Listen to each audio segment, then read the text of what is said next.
Intelectrojões. 1. A impostura intelectual, sombra e caricatura da atividade da inteligência, existe um pouco por toda parte. A diferença é que no Brasil a caricatura tende a usurpar o lugar do modelo, a sombra adquirindo vida própria e passando a mover o corpo que a projeta. O número de farsantes e de doutores ineptos em todos os campos da atividade cultural é anormalmente grande neste país, a ponto de constituir um traço permanente da cultura nacional, tanto quanto a corrupção na esfera política ou a impunidade na judiciária. E, tal como nestes dois setores os malvados impunes não apenas são numerosos, mas com frequência ocupam os primeiros lugares da hierarquia teoricamente incumbida de preservar a ordem e a decência, assim também na esfera da cultura é difícil desmascarar o pseudos, pela simples razão de que, no mais das vezes, ele tem aquela posição de destaque que o investe, aos olhos do público, da missão e da autoridade de separar o verdadeiro do falso. Um dos sinais que o indicam é o elevado número de obras literárias brasileiras, dentre as mais representativas, que tomam por tema o personagem e a figura do falso intelectual. Já em Machado de Assis abundam os ostentadores de pseudocultura e vendedores de pseudociência, o inventor do emplastro Brás Cubas, o filósofo do humanitismo, o pai e o filho da teoria do medalhão, e o Robespierre psiquiátrico de Itaguaí são exemplos, colhidos a esmo na multidão. Com Raul Pompeia, o pseudos invade o campo da pedagogia oficial, na pessoa de Aristarco, enquanto Arthur de Azevedo, no conto, o plebiscito, mostra-o em ação na pedagogia doméstica. O que singulariza esses personagens, distinguindo-os daqueles que pareceriam corresponder-lhes na literatura mundial, é que, com exceção do filósofo Quincas Borba, nenhum deles é um esquisitão isolado, um demente solitário, mas todos são pessoas representativas, figurões típicos da sociedade. A caricatura não nasce, aí, da ampliação desmesurada do incomum e do disforme, mas da transcrição exata da realidade de todos os dias. Também não são puras exceções os sonsos polemistas de Botequim em O Amanuense Belmiro de Ciro dos Anjos, os boquirrotos litratinhos de O Encontro Marcado de Fernando Sabino, os inúmeros cretinos bem-falantes que povoam os romances de Jorge Amado e Graciliano Ramos. São tipos característicos da vida brasileira. Talvez os mais característicos entre todos. Eles assinalam uma doença crónica da alma nacional. Todos esses personagens, porém, não nos inspiram senão riso ou desprezo. O mesmo acontece com O Homem que Sabia Javanês, de Lima Barreto. Mas em outras obras deste grande e sofrido escritor o retrato do pseudos sai da moldura do risível para adquirir uma profundidade quase trágica. Duas coisas distinguem o mundo de Lima Barreto do de seus antecessores e sucessores. Primeira, que ao lado do falso aparece o autêntico, dando à caricatura, por efeito do contraste, o significado de uma eloquente condenação moral, que em Machado ou em Arthur de Azevedo era dissolvida pela ironia e em Pompeia por um excesso de autolamentação. Em Lima Barreto, com efeito, o medalhão não é somente a figura pomposa e vazia, mas o usurpador, o opressor que condena ao exílio, à solidão e à desesperança os talentos legítimos de Isaías Caminha e de M.J. Gonzaga de Sá. Pois o reinado do pseudos seria apenas objeto de comédia se não lhe correspondesse, como contrapartida necessária e crónica, a liquidação dos melhores.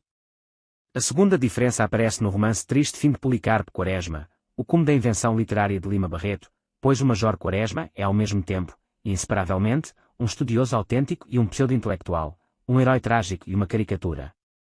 Seu empenho científico é tão genuíno quanto a vocação literária de Isaías Caminha, e sua visão do mundo, viciada pela estreiteza da mania nacionalista, é tão falsa quanto a identidade profissional do Homem que Sabia Javanês.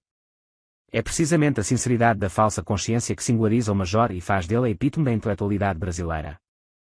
Pois se de um lado seria impossível que o falso e o autêntico se repartissem em cotas estanques, cada uma adscrita de uma vez para sempre a um determinado grupo ou facção, de outro lado é a pretensão ingênua de representar sempre a facção autêntica que torna o intelectual brasileiro um tipo caricato. Na verdade, é o fenômeno mesmo das fações, dos grupelhos, dos círculos de amizade e ajuda mútua, que gera o pseudo intelectual e o sustenta pela falsa segurança advinda do aplauso fácil dos companheiros numerosos, uma almofada protetiva que o preserva de todo olhar de crítica mas o aprisiona, enfim, no mais deprimente autoengano. A solidariedade mútua que debilita o senso autocrítico não é porém compartilhada só por grupos, distribuídos na simultaneidade do espaço social, mas por gerações, cada qual encastelada no seu tempo e julgando do alto da sua superioridade as épocas passadas, próximas ou remotas, cujo obscurantismo julga ter superado. Este sentimento de estar no topo dos tempos é geralmente associado a mutações políticas mais ou menos súbitas, que, acelerando o devir presente, criam aquele estranhamento em relação ao passado que facilita a visão de suas limitações mentais, mas, na mesma medida, torna invisíveis as da atualidade. Pois uma verdadeira objetividade do senso histórico só pode ser alcançada por quem não se limita a julgar o passado com os olhos do presente, o mais volúvel dos juízes, mas consiste em tentar julgar o presente à luz do passado, à luz das suas esperanças, sobretudo, que são às vezes o mais temível testemunho contra a arrogância do presente. Mas essa objetividade falta por completo a um país onde a crença na fatalidade do progresso se tornou divisa no emblema nacional. Assim, a mesquinhez intelectual retratada naquelas obras literárias parece-nos sempre uma relíquia de obscuras épocas pretéritas, sem ligação possível com a luminosidade da inteligência presente. Por efeito da ilusão de progresso, esquecemos-nos de fazer as comparações de dupla via, e, bem protegido do olhar de testemunhas mortas, o presente pode continuar exibindo seus andrajos, sem que ninguém possa apontá-los à consternação pública antes que se tornem passado e cedam lugar a uma nova geração de ilusões autoengrandecedoras. E, para que não digam que falo genericamente, apontarei aqui 2 exemplos da nossa miséria intelectual presente. Nos 2 casos, a miséria não reside simplesmente no fato de que pessoas investidas de autoridade académica exibam do alto de suas cátedras uma ciência que não possuem a respeito de assuntos que desconhecem, mas também na reação do público, ou antes, na sua falta de reação.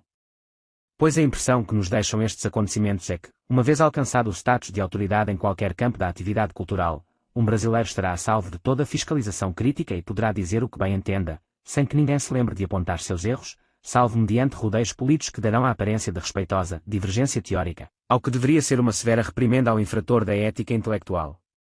Também é característico que em nenhum destes casos, nem das dezenas de outros que tenho observado em quantidades crescentes nos últimos anos, o personagem envolvido seja um perfeito e acabado intrujão, um farsante crônico, um homem que sabia javanês. Tanto Gerd Burnheim quanto José Arthur Gianotti, pois é deles que se trata, são homens respeitados, competentes e insuspeitos.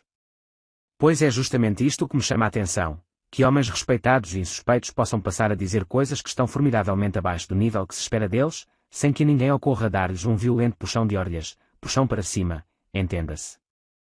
O primeiro dos casos a que me refiro é o relato do Sr. André Luís Barros sobre a conferência do professor Gerd Burnheim no ciclo A Crise da Razão, Jornal do Brasil, 28 de setembro. Não sei se as asneiras aí contidas são de responsabilidade do professor Burnheim ou do repórter. Sei que um dos 2 as inventou, ou ambos.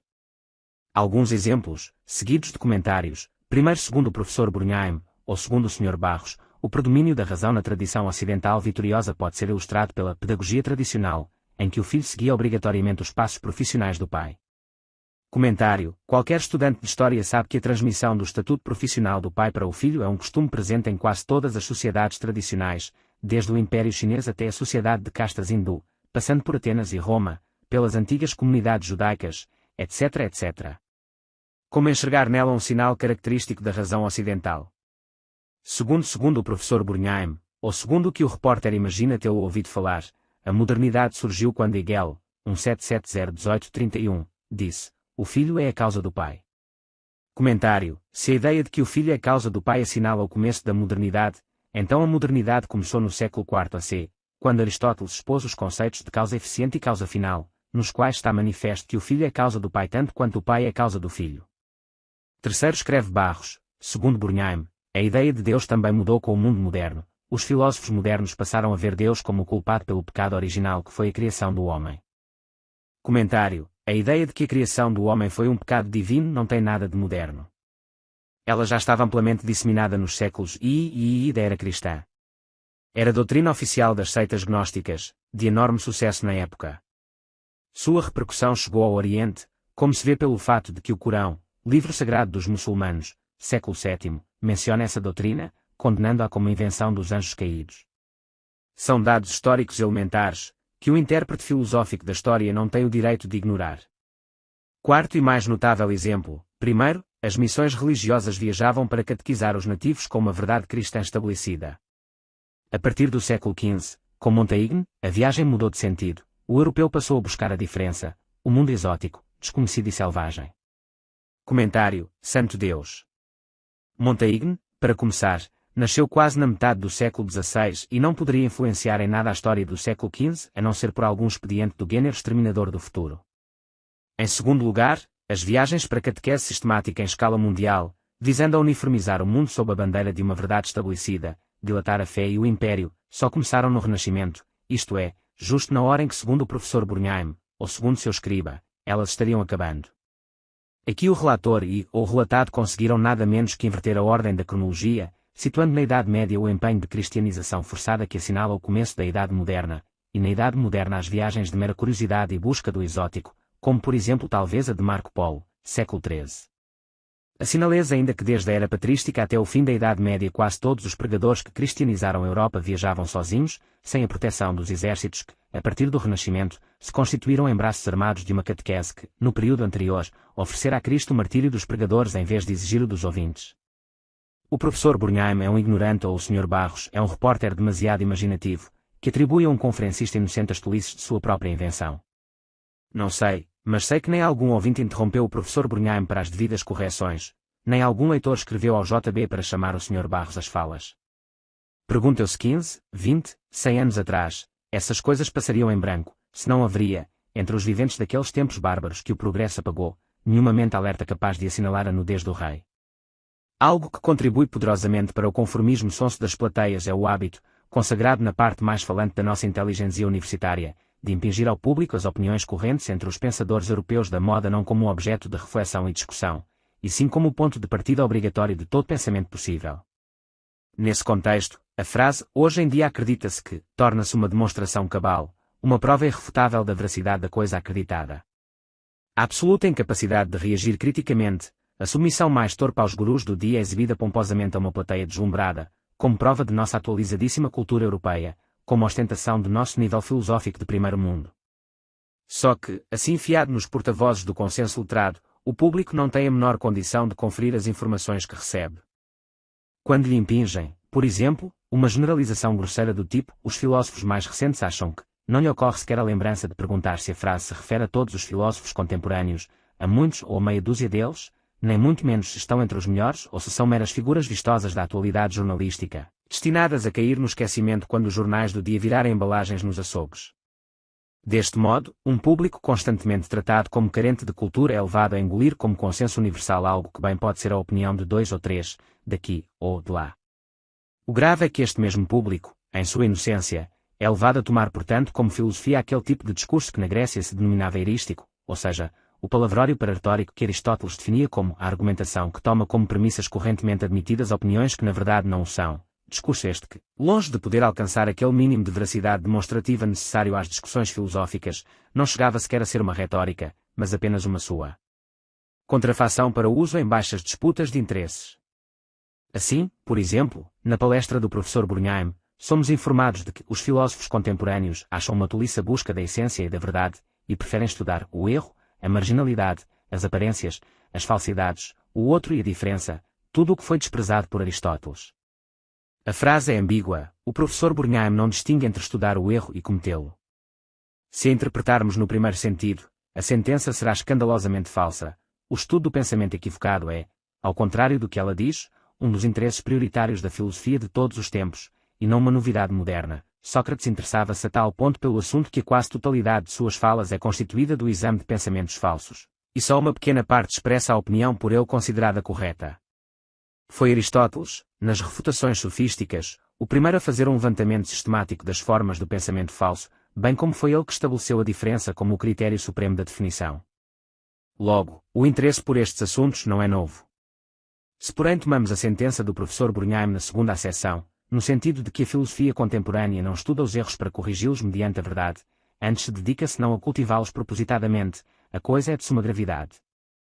Talvez a noção assim expressa seja verdadeira com relação a alguns filósofos, e está aí a conferência do professor Burnheim para servir de exemplo. Mas não é necessário lembrar que contra uma filosofia assim concebida vigoram plenamente, mutatis mutandis, os clássicos argumentos contra o ceticismo, particularmente o de que para nos interessarmos pelos erros como tais necessitamos antes de tudo saber que são erros, e se não conhecemos sequer a distinção entre verdade e erro, não temos meios de distinguir este daquela. Sem delimitar os erros como tais, como teríamos os meios de nos interessar particularmente por eles? A sentença do professor Burnheim, em suma, ou é uma falsidade histórica, que toma por novo o que é velho, ou é um contrassenso lógico. Pior ainda, ela é um mau exemplo, engolida como pílula do saber instituído, ela induzirá o ouvinte ingênuo a sentir-se muito aliviado de que o alto consenso da sabedoria contemporânea o dispense de uma trabalhosa busca da verdade e o autoriza a tomar como filosofia qualquer opinião errada, marginal, aparente ou falsa que lhe brote na cabeça. Reforçado pelo nihil obstato universitário, poderá então ressoar uma vez mais nos saguões acadêmicos o velho grito do general Milanastre, abaixo la inteligência, viva la muerte. Só que agora com fundo musical de banda funk.